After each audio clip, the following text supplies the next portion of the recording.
when this happens for point-to-point interfaces, you can use static routes that point to exit interface and not to the next hop address. But for multi-point broadcast interfaces, it will be more suitable to use static routes that point to the next hop address. So that's the reason why we are getting this message here.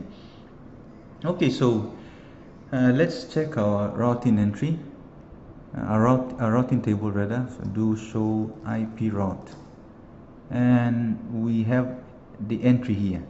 Okay, can you see the difference? Previously, when we used the next hop route, this was an IP address, this was an IP address. Now when we use a directly connected static route, this is now an exit interface instead of an IP address. Okay, so this time, this is what's going to happen. Okay, if router 1, if a packet was destined to go to this network here, the 172.31.0.0 network, router 1 will have to make a forwarding decision based on what's inside its routing table. Okay, so when it receives the packet, it looks up the routing table and it notices that it has an entry that's pointing to 172.31.0.0 network, and it's going out this interface 0000. Okay, so notice that there's no need for it to no need for recursive lookup to happen here. It does not need to go back and check how it is able to connect to this network because that exit interface is already listed here. Okay, so when we are configuring a directly connected static route with an exit interface, it allows the routing table to just resolve the exit interface in a single search instead of doing two searches, doing a recursive lookup. So although the routing table, as you can see here, entry indicates that's directly connected, that's this, it indicates directly connected, the admin distance of that static route is still 1.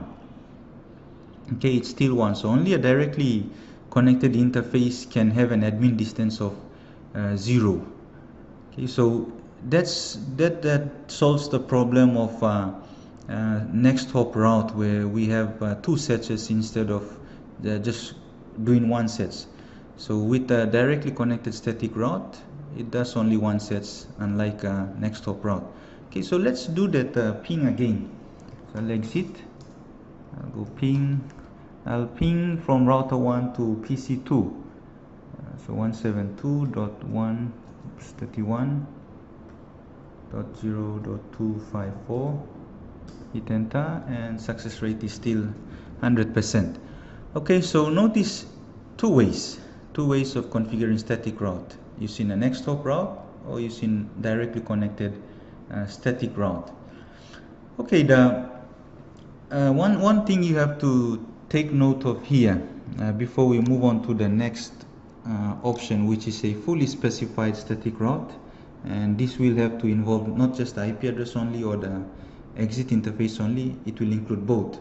One thing we have to take note of before we move forward is that there is a mechanism in Cisco routers that solves this problem of next hop route in recursive lookup. That's called the Cisco Express Forwarding, the CEF. So CEF is the default behavior on most iOS platforms, especially 12.0 or later. And CEF, what it does is it provides optimized lookup for efficient packet forwarding by using two things: the data structure stored in the data plane and a forwarding information base, which is a copy of the routing table again, as well as an adjacency table that includes a layer 2 address information as well. So this you will not need to worry about recursive lookup in next hop route because the CEF takes care of this.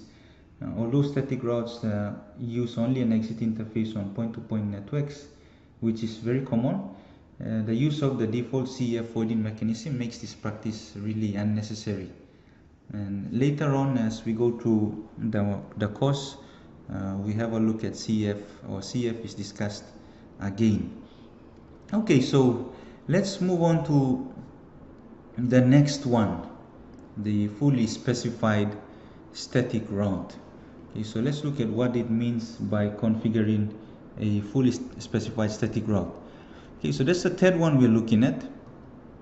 In a fully specified static route, both the exit interface and the next hop IP address are specified. Okay, that's a very important point that you need to take note of. Unlike next hop route, where we configure or we specify only the IP address, and directly connected static route where we specify only the exit interface, fully specified we include everything, or we include both the IP address and the exit interface. And this is another type of static route that is used in older iOSs prior to the CEF. So the CEF makes this practice really unnecessary, where we have to use fully specified static route. We could just type in IP route, destination network, mask, and the IP address or the exit interface. Really no need for us to put both of them. But anyhow, we'll try to do this, okay, so that we can understand how these three work. Okay, so let's say, suppose we want to communicate again with this time, let's try, we want to communicate with router 3. Okay, so we want to communicate with router 3 network, okay, 172.31.1.128 with /26. Okay, so how will we configure a static entry? Okay, before we do that, let's try do a ping. Okay, so to verify that we are whether we are able to communicate with router 3 or not. Okay, so I ping 172.31. okay, I'm looking at this address 1.196 31.1. okay, let me try 197. okay, 197.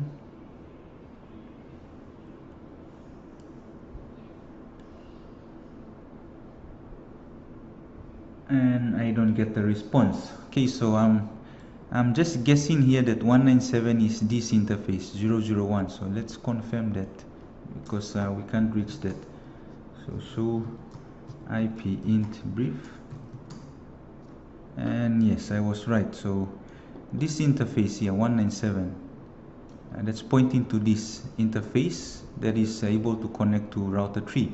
Okay, so do you notice that we are able to connect to router 2? We are directly connected to router 2. We can see the LAN that is connected to router 2, but we can't see this interface. We can't communicate with this interface. Why do you think that that is happening?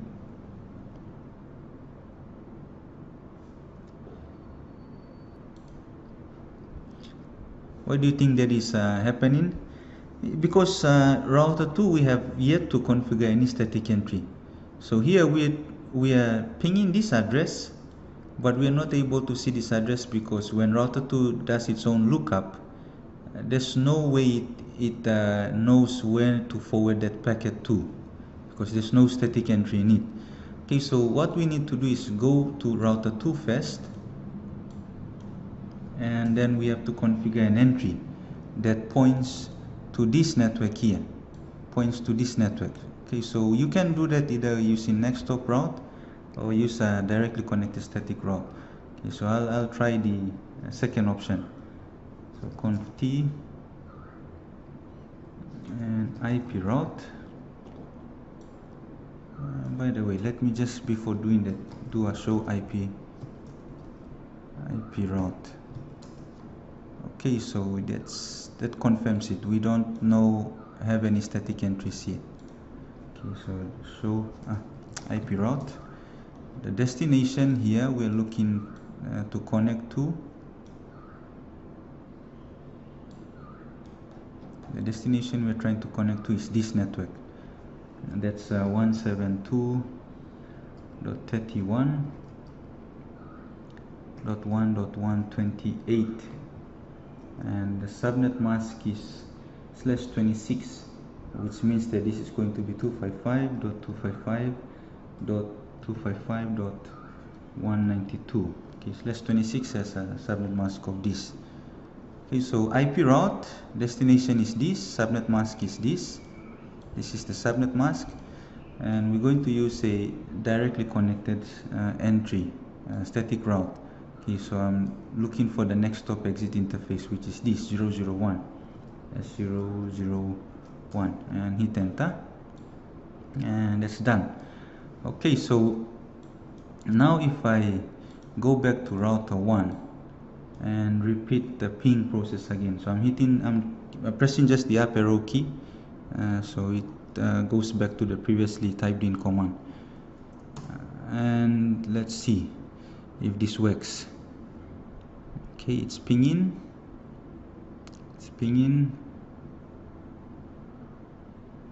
and success rate is 0%. Okay, so notice what's happening here. You can see that this is good when this happens, so we try to work out what possibly could be happening here. Okay, so in router 2 we have only created an entry that's pointing to the LAN connected to router 3. What we did not do was we did not tell router 1 how it's supposed to connect to this serial interface. Okay, we did not tell that to router 1. Okay, so if we go back to router 1 and we did a show IP route, okay, so notice we only know how to connect to this network. That's the network connected to router 2 through this LAN, but we do not know how to connect to this network. Okay, so let's enter a line in there. Okay, that's what we could have or should have done in the first place. Okay, so we'll go conf t IP route.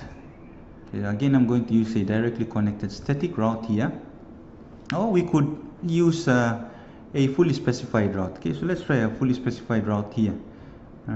IP route, our destination, we are trying to get to 172.31.1.196. okay, that's the serial interface I'm referring to here, and subnet mask is it's a /30, so it's 255.255.255.252, and exit interface will be, okay, let's use the IP address here. So we are pointing next stop exit interface, that's again pointing to this interface here. That's our exit interface. So any packets coming from here destined for this network will first of all pass through this gate. Okay, so we go we type 172.31.1.193, and exit interface will be S000, and I hit enter. Okay, so that's telling me an invalid input right there. Okay, so let me check.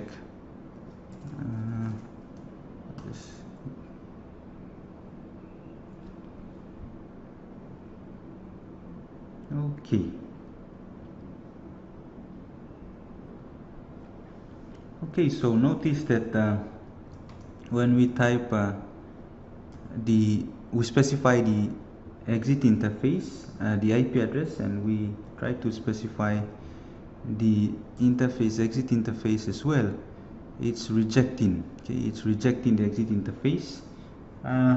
It's very clear here why this is happening.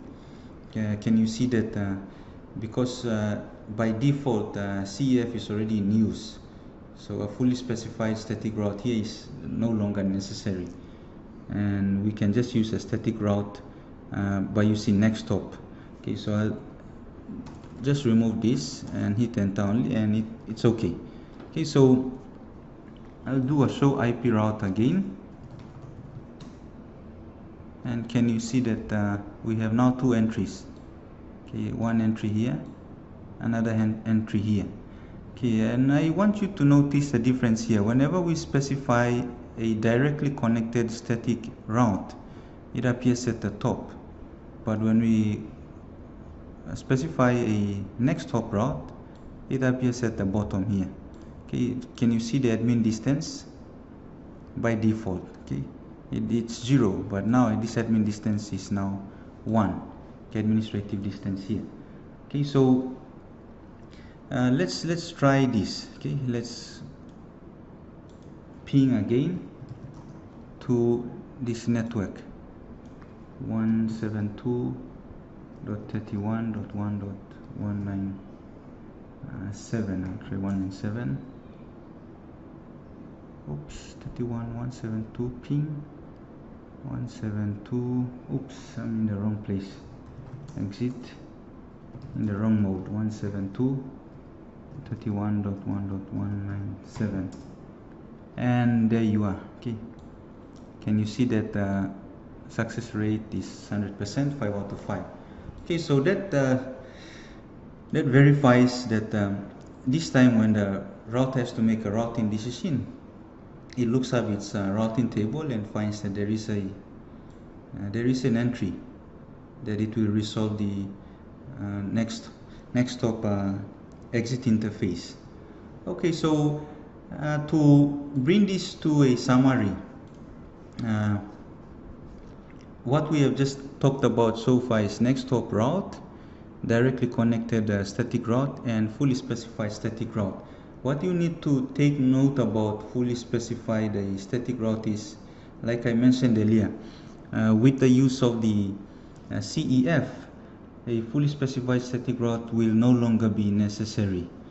We could just use a next hop route or a directly connected static route because of the Cisco Express forwarding mechanism, that default behavior that's on most platforms. Okay, running iOS 12.0 and above. If we go back to this router and we just type show version, I see you can easily see that it's using version 15. So that means CEF is already enabled here on these routers. Okay, so it makes fully specified static route unnecessary here for us to configure.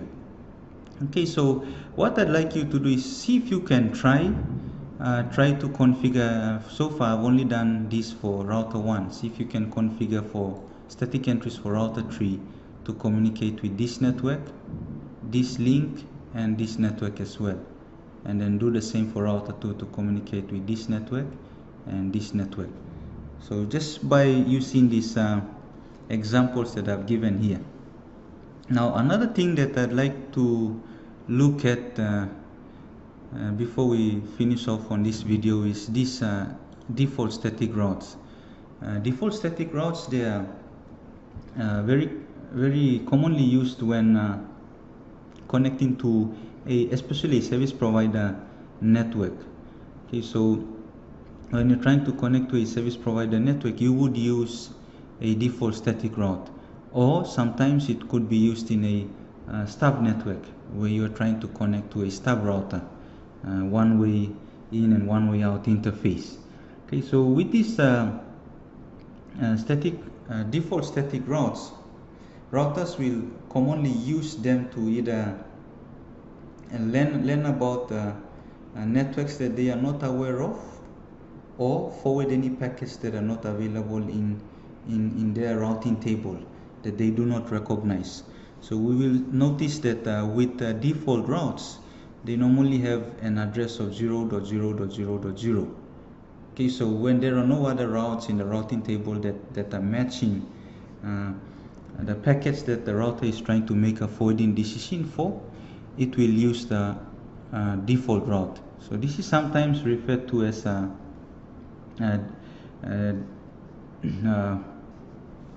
gateway of last resort. Okay, I was looking for that word. It sometimes referred to as a gateway of last resort. Okay, so let's take that, go back to this diagram and use this as an example. Say for example router 1, we have an internet connection that is somewhere, let's say somewhere here. Okay, so we'll just simulate this. This is not really existing, but I'll just for purpose of explaining this. Okay, so let's say we have an internet connection on router 3.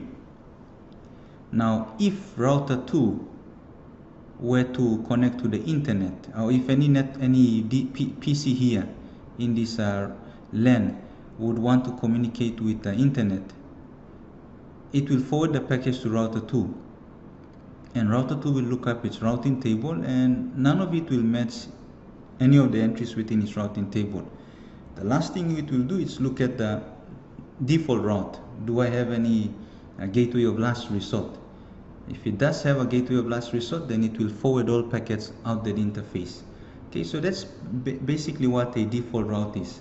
So let's say we configure let's try configuring a default route on router 2. Okay, so we go to router 2, enable